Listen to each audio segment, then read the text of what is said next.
Hello friends and welcome to chess lecture of Santosh memorial chess academy.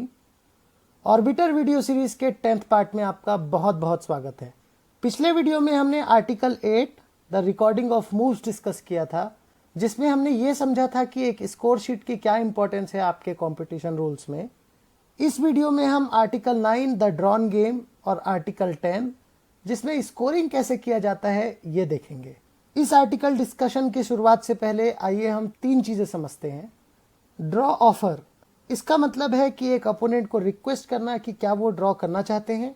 Draw agreement, इसका मतलब है कि जब आपने ऑफर किया तो उन्होंने आपके ऑफर को एक्सेप्ट कर लिया। और वहीं ड्रॉ क्लेम का मतलब है कि आपके ऑर्बिटर को भी आपके गेम में इन्वॉल्व करना, जो आपके क्लेम को सुनकर डिसीजन देंगे, which will be considered as binding and final. तो चलिए आर्टिकल डिस्कशन हम शुरू करते हैं। आर्टिकल 9.1 कहता है कि टूर्नामेंट में कुछ ऐसे नियम भी हो सकते हैं जिसमें दोनों खिलाड़ी तब तक ड्रॉ ऑफर या अग्री नहीं कर सकते जब तक बोर्ड में एक मिनिमम नंबर ऑफ मूव खेली न जा चुकी हो। प्लीज नोट, ऐसे नियम सिर्फ ड्रॉ ऑफर के लिए एप्लीकेबल होंगे, ना कि ओवर द बोर्ड पोजीशंस के लिए, जैसे स्टेलमेट या 3-4 रेपिटेशंस। इस कॉन्सेप्ट को बेहतर तरीके से समझने के लिए मेरे पास खुद का ही एक अनुभव है जो आज मैं आपको बताना चाहूंगा। मैंने बहुत सालों के बाद रिसेंटली एक फिडे इवेंट खेला। उसमें रेगुलेशंस के हिसाब से दोनों खिलाड़ी 30 मूव से पहले ड्रॉ ऑफर नहीं कर सकते थे। एक मैच में मेरे ओपोनेंट ने मुझे 24th मूव में ड्रॉ ऑफर किया, जिसमें इस रूल को मैंने एक्चुअली मिस किया एंड आई अग्रीड। जैसे ही हमने फिडे ऑर्बिटर जो उस पोजीशन पर बैठे थे उससे हमने स्कोर शीट सबमिट किया, तो उन्होंने हम दोनों को ही डांट कर बता दिया कि आप 30 मूव्स के अंदर ड्रॉ नहीं कर सकते and asked us to continue the game. क्योंकि हम दोनों को ही ड्रॉ चाहिए था, सो वी डिसाइडेड कि हम 3-4 रिपीटिशन करते हैं। और यहाँ ऑर्बिटर को भी रिजल्ट एक्सेप्ट करने में दिक्कत नहीं हुई, because we did it right way. इसके लिए ऑर्बिटर्स को इंश्योर करना चाहिए कि टूर्नामेंट शुरू होने से पहले ये रूल सभी प्लेयर्स को एक बार फिर रिपीट कर दिया जाए, जिससे आगे कोई कंफ्यूजन्स क्रिएट ना हो। नेक्स्ट आर्टिकल आपको एक सही ड्रॉ ऑफर करने का तरीका सिखाता है। ड्रॉ ऑफर एक 3 स्टेप सीक्वेंस है जिसमें आपको ऑर्डर का स्पेशल ध्यान रखना होगा। सबसे पहले आप अपनी चाल चलेंगे, उसके बाद आप अपने ओपोनेंट को ड्रॉ ऑफर करेंगे, उसके बाद आप क्लॉक प्रेस करेंगे। इन टेक्निकल टर्म्स हम पहले अपनी मूव को मेक करेंगे, उसके बाद ड्रॉ ऑफर करेंगे and then we will complete the move by pressing the clock. I am hoping कि आपको मेकिंग एंड कंप्लीशन अच्छी तरीके से समझ में आ रहा होगा। एक ड्रॉ ऑफर कौन सी पोजीशन या गेम में कितनी बार किया जा सकता है, इसके लिए प्लेयर इंडिपेंडेंट है, प्रोवाइडेड आप आर्टिकल 11 का वायलेशन नहीं कर रहे होंगे। आर्टिकल 11 क्या होता है ये हम आगे के वीडियोस में देखेंगे। ड्रॉ ऑफर करते वक्त आप अपने विरोधी को किसी भी प्रकार के कोई कंडीशंस नहीं दे सकते।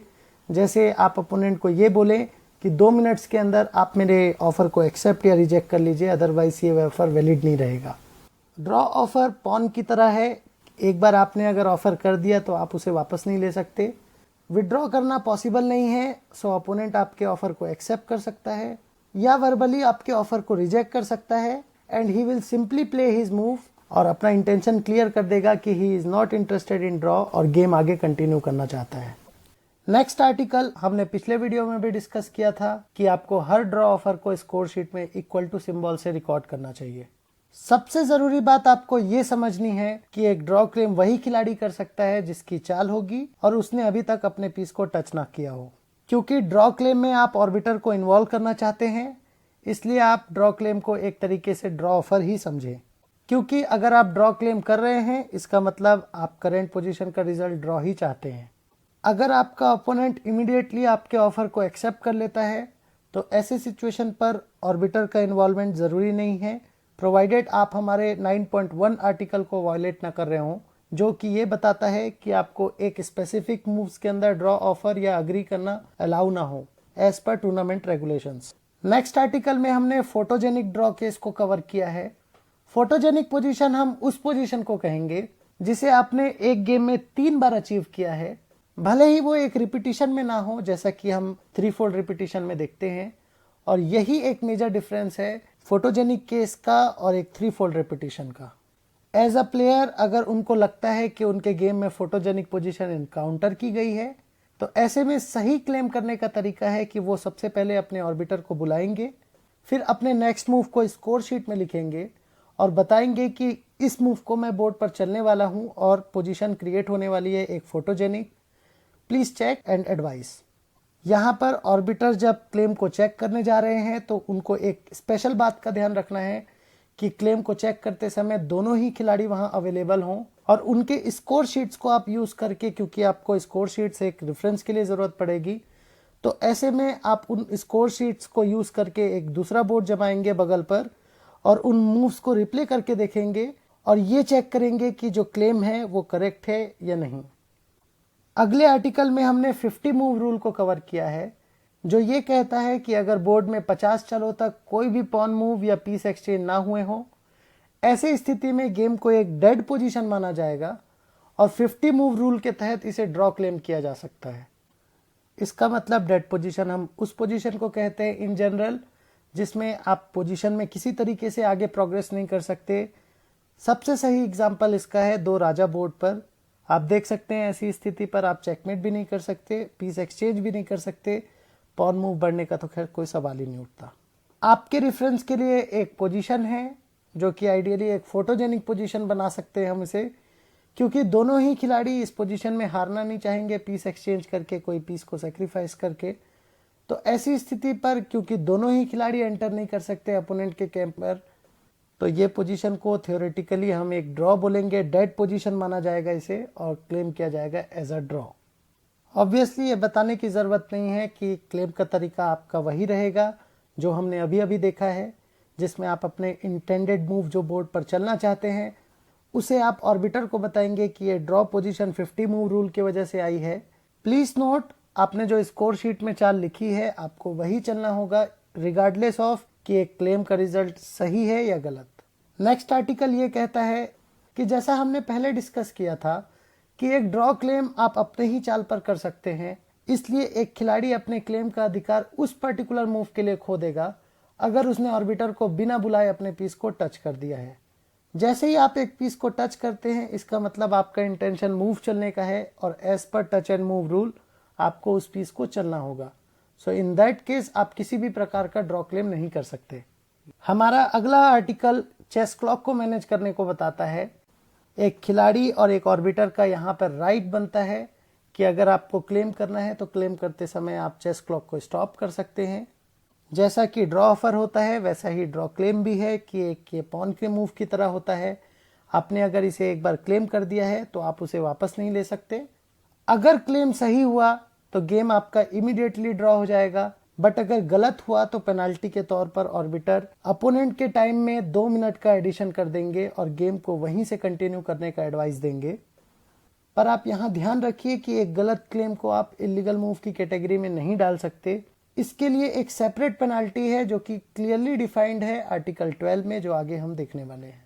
हमारा अगला और आखिरी आर्टिकल ऑर्बिटर को मिले उन ब्रह्मास्त्रों में से एक है जो उन्हें एक चलते हुए गेम में हस्तक्षेप करने का अधिकार देता है।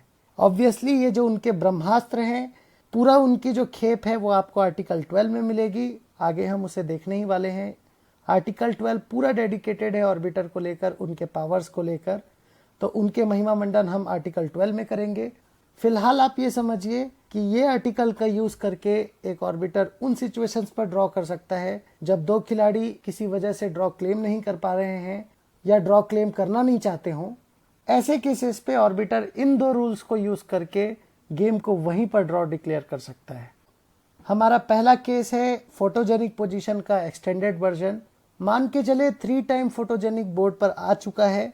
आइडियली यहाँ पर दोनों में से किसी एक खिलाड़ी को ड्रॉ क्लेम करना चाहिए, बट किसी वजह से अगर क्लेम नहीं किया गया है और वही सेम पोजीशन 5 बार आ गई है बोर्ड पर, तो ऐसी स्थिति पर ऑर्बिटर दोनों से पूछे बिना उस पोजीशन को ड्रॉ घोषित कर सकता है। और कुछ ऐसा ही रूल है हमारा 75 मूव रूल, जो कि 50 मूव रूल का ही एक्सटेंडेड वर्जन है, जिसमें अगर 50 चालों के बाद भी ड्रॉ क्लेम नहीं किया जा रहा है एक पोजीशन पर, तो ऐसी स्थिति पर ऑर्बिटर 25 चालों का और वेट करता है। ऑर्बिटर खुद इंटरवीन करेगा पोजीशन पर and he will declare the position as draw. I hope आपको हमारा आर्टिकल 9 अच्छी तरीके से समझ में आया होगा। Let's jump to article 10 point system. जैसा कि हम जानते हैं एक गेम के 3 ही रिजल्ट्स पॉसिबल हो सकते हैं, विन, लूज या ड्रॉ। मैक्सिमम टूर्नामेंट के रेगुलेशंस के हिसाब से एक खिलाड़ी को जीतने पर 1 पॉइंट, हारने पर 0 और वहीं पर ड्रॉ पर आधा पॉइंट दिया जाता है। इसके साथ ही फोरफीट का भी कॉन्सेप्ट है, जिसमें कोई खिलाड़ी बिना गेम खेले अपना पॉइंट गंवा देता है। जैसे मान के चलें एक खिलाड़ी टूर्नामेंट हॉल पर डिफ़ॉल्ट टाइम के बाद अगर आते हैं, तो ऐसे केस पर क्योंकि ऑलरेडी रिजल्ट सबमिट किया जा चुका है, तो आप उस गेम को खेलने के लिए एलिजिबल नहीं हैं। इसलिए इस केस को फोरफीट के केस में कंसिडर किया जाएगा। इसके अलावा कुछ चुनिंदा टूर्नामेंट्स में एक और पॉइंट सिस्टम फॉलो किया जाता है, जिससे गेम में पॉजिटिव प्ले बढ़े और फोरफीट्स कम हो। इस पॉइंट सिस्टम में खिलाड़ी को जीतने पर 3 पॉइंट, हारने पर 1 पॉइंट और ड्रॉ करने पर 2 पॉइंट दिया जाता है। वहीं फोरफीट करने पर 0 पॉइंट दिया जाता है। इसलिए देखिए, आप खिलाड़ियों को ज़्यादा से ज़्यादा मोटिवेट किया जाता है। Instead of doing forfeiting you prefer to lose the game. I hope आपको आर्टिकल 9 और 10 अच्छी तरीके से समझ में आया होगा। I think this is it for today. We will come back soon with our next video on article 11, जो कि आप ही के ऊपर बेस्ड है, the conduct of the players. Thank you guys and have a nice day.